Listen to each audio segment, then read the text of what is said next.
Hello everyone, this is Will. Welcome to my channel, Let's Go Audio. And today I'm sitting in my Toyota Camry and I want to walk through how I created these dash baffles for my ESB 8000 series mid-range drivers. So these replaced my AudioFrog GB40s. And they are sitting on the stock speaker grill. I built upon that to create the structure. And I'm really happy with how they turned out. I just wanted to give some context for what the end goal was before we started building everything.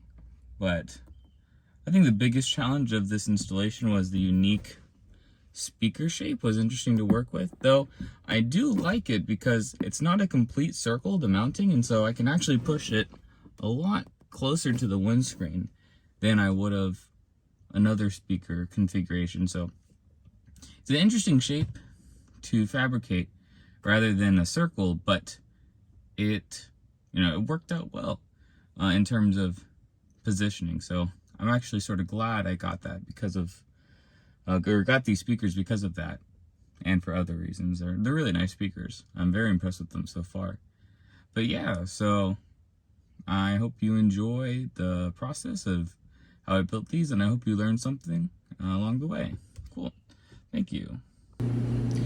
So I'm starting to build my mid-range pods, and I'm building the structure up with the puzzle techniques. So I have popsicle sticks that I'm cutting out and then gluing in place with CA glue and an activator.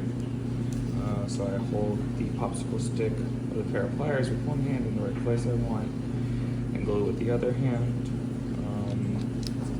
and then to start building the structure. And hopefully this will make my life with fiberglass a lot easier, and also it'll have a little bit more rigidity than if I did what I did with my last time making these pods, which was using speaker cloth. So other than that, alright, I 3D printed the baffles and then put threaded inserts in.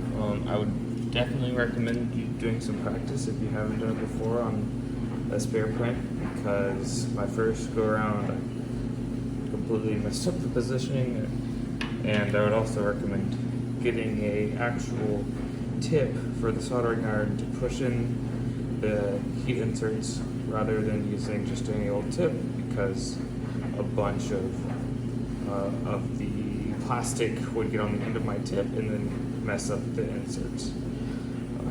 And then that, you're probably going to want a hot knife to cut the plastic. This saved me a lot of time. Last time I would just heat up a normal knife with the flame and cut it that way, and that was sort of a pain, but actually having a hot knife is really helpful. But yeah, and some other notes.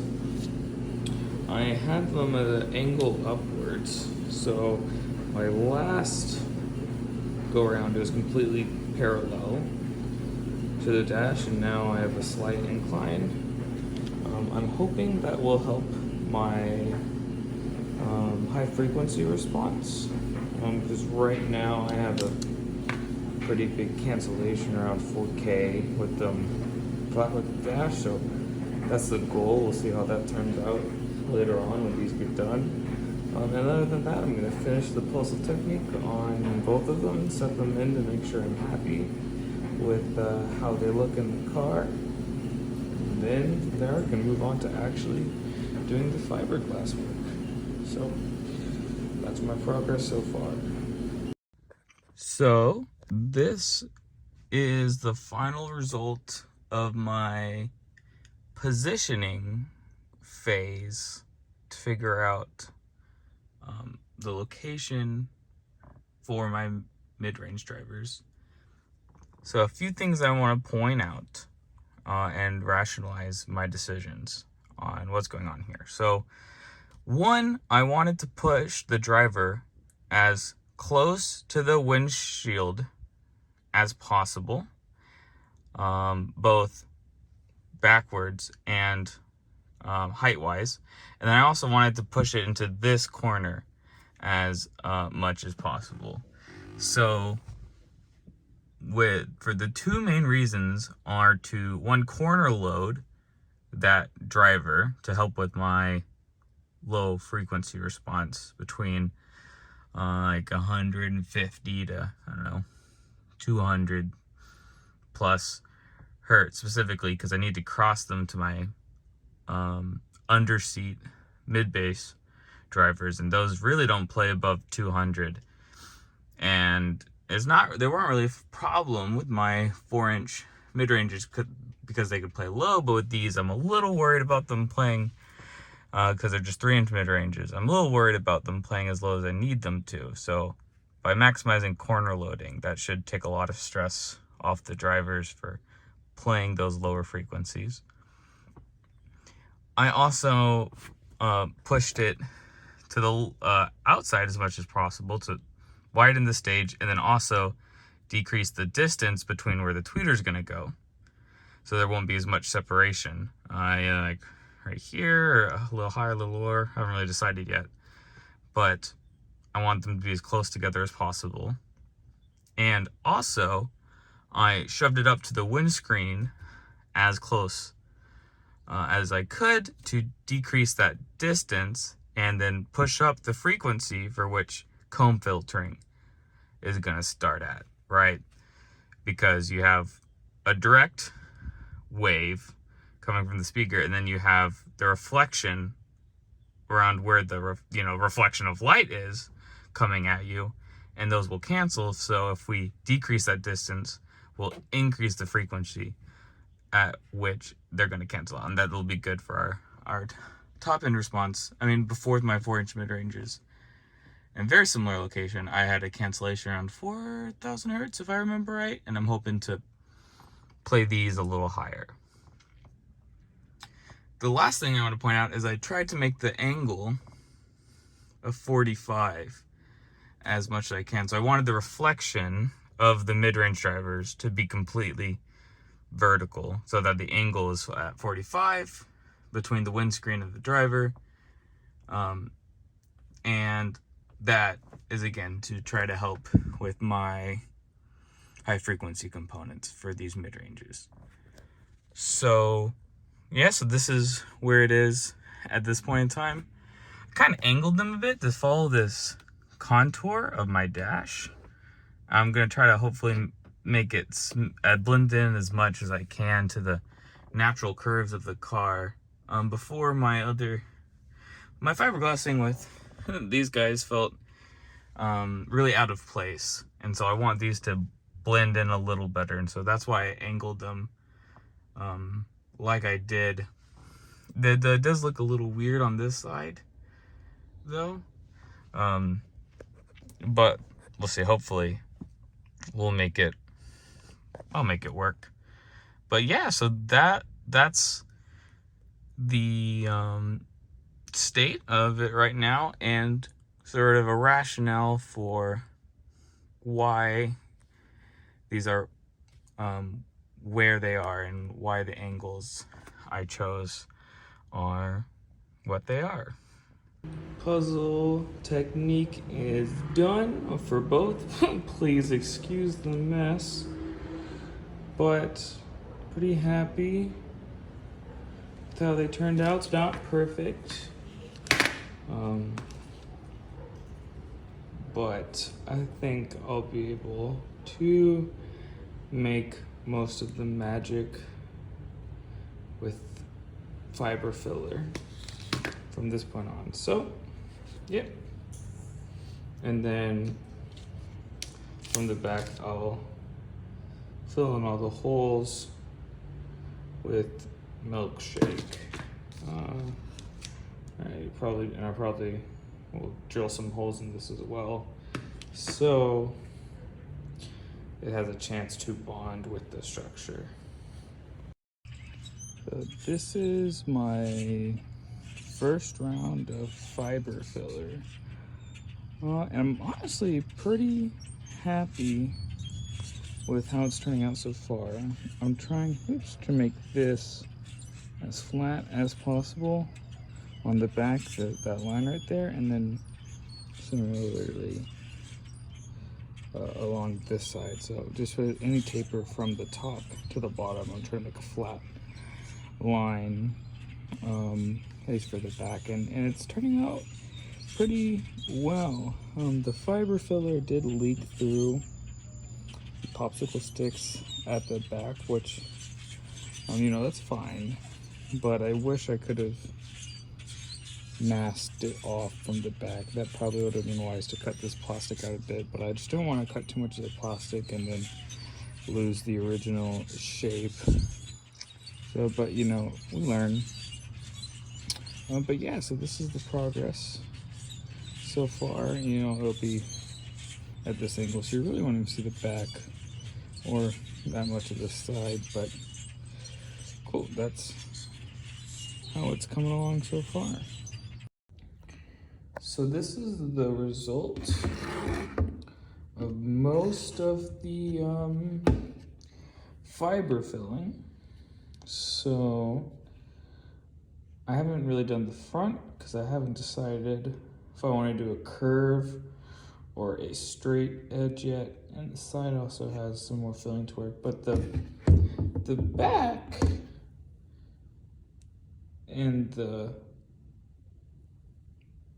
side, the other side at least, are pretty much there.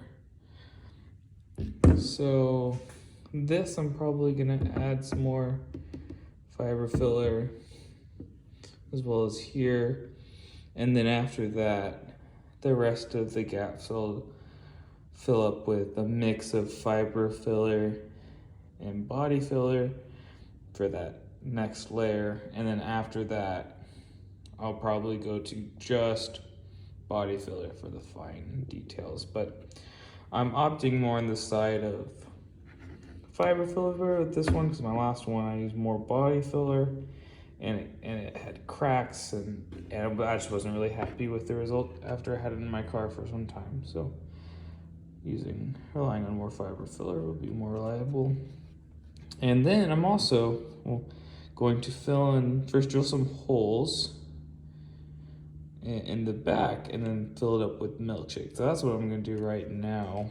I'm not too worried about the top. Truthfully, I forgot to drill in the holes, but I wasn't really too worried about it because, I don't know if you can see it, but yeah, the natural texture had a bunch of little grooves, so it was really grippy. And I'm not gonna have any problem, I imagine, with it separating from the top because of that. But I still will make sure to, drill in holes from the back and then milkshake it in to make sure everything is really bonded in place. So, yeah, I'll come back with the results of that. So, here's the result of the first milkshake. Now, truthfully, it didn't turn out how I planned it to, and it was a mess to work with. I'm glad I used this just piece of, scrap wood to work on because it got stuff everywhere. And this was my first attempt, and the consistency was way too thick. And I got it everywhere, trying to get the flow, and so I'm going to not redo because it's already been done, but add some more milkshake with the right consistency on top of this one. And then this one, better consistency. You can see the flow bonded with all the holes. And so again, I'm gonna add some more to fill in these little squares and get the whole back done. Another side note, I take back a statement I made before where I said I wasn't too worried about it separating with the little grippy texture, because in the corners, actually, well, really just this top corner, I taped it up so you can't see, but it was starting to crack for me putting it in and out so many times while testing the fitment. And so I'm going to milkshake it from the back to make sure that corner is solid. And I just went ahead and did the top in the middle too, just so I don't have any problems down the line, because it was already starting to crack, and I don't want that, obviously. And then other last note, somewhere along the line between my positioning and this milkshaking, my right panel isn't going back as I had it originally. And so there's a slight gap, and this corner stud isn't going all the way in the hole. And I tried sanding back some of the bits that could protrude and taking off some of the foam I had in the hole in the car, but it's just, I think when it was setting, it didn't set right. That, or I messed up when I was initially doing all my test fitment. So it's not too big of a deal. It's only like a millimeter or two off, but it's enough to be noticeable relative to this one. So I didn't want to have to do this, but I think I'm going to have to mask off my car and fill in the gaps that way, and then sand it down so the shape looks the same, because otherwise it's gonna be asymmetrical and it's gonna bother the crap out of me. So I think the plan is now milkshake this. We're gonna go get some supplies while this is setting to mask off my car, and then I'll finish all the filling work. Cool, so here's the second milkshake result.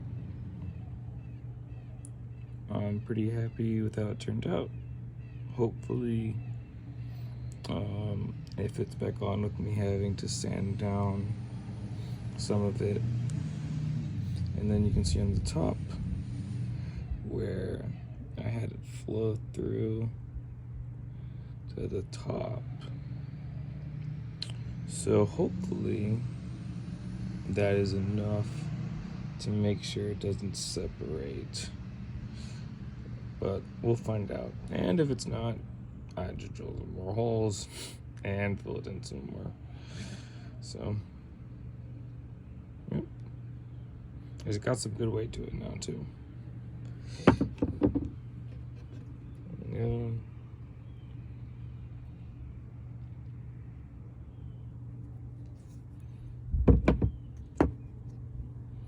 Yeah. Cool. Good deal. So the I guess pods, right, are really coming together at this point. I'm pretty much on the filler now. Took a few more layers. Right, I filled the gap on my dash, and now I'm gonna go over the little imperfections with body filler, or body filler mixed with fiber filler. I haven't really decided yet. And then otherwise, I also drilled some more holes and bonded it in because it was separating a little bit at the back. So hopefully that should help. But yeah, these are really solid at this point, and I'm really happy with my progress. And this is the final product. At least that will be ready for trimming. I would show them the car, but it got really dark outside, so I don't think I can at the moment, but I am